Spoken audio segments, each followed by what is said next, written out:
So today we continue on in Proverbs chapter 7. Remember yesterday we talked about the things we need to do. Today we're going to talk about the things we need to avoid. God's commands for helping us avoid immorality. So Solomon gave this to his sons, and God through Scripture gives it to you and I. If we're going to avoid the trap of immorality, yesterday we looked at what we should do, that is have a relationship with God on a daily basis.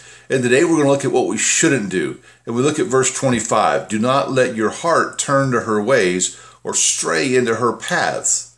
What God is saying to us here is, don't let your heart be captivated by that immoral woman or the possibility of immorality.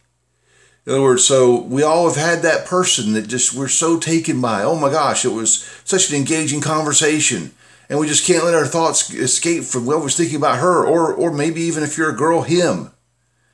And what God is saying to us is, no, practice 2 Corinthians 10:5. Bring your thoughts into captivity. Decide what you're going to think about. Put a barrier around your heart and say, no, I'm not letting that thought enter into my mind. You know, we let our dogs out in our backyard. Why don't they run off? Because there's a fence. Players play basketball, and if you go out of bounds, you lose the ball. Why? Because there's a boundary.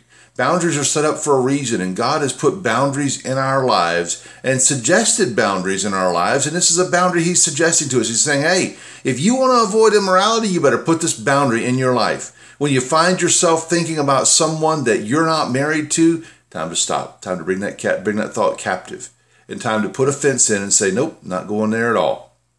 And then secondly, He says, don't stray into her paths. What he's saying is, you find yourself a conversation going longer than it should. You find yourself having conversations that you really shouldn't have. You know, and I mentioned this in the writing part of it. I've never seen someone who has, you've talked to them, they've had an affair or they've gotten involved in immorality, and then go, you know what, I just decided we're going to go ahead and go be immoral.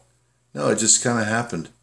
And it happened because the fence wasn't there for the mind, and the fence wasn't there for straying into paths where that person shouldn't be.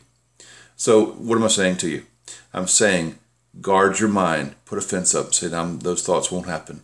Guard what you do. Conversation's going a little too long, time to cut it off. Conversation's going where it shouldn't, time to cut it off.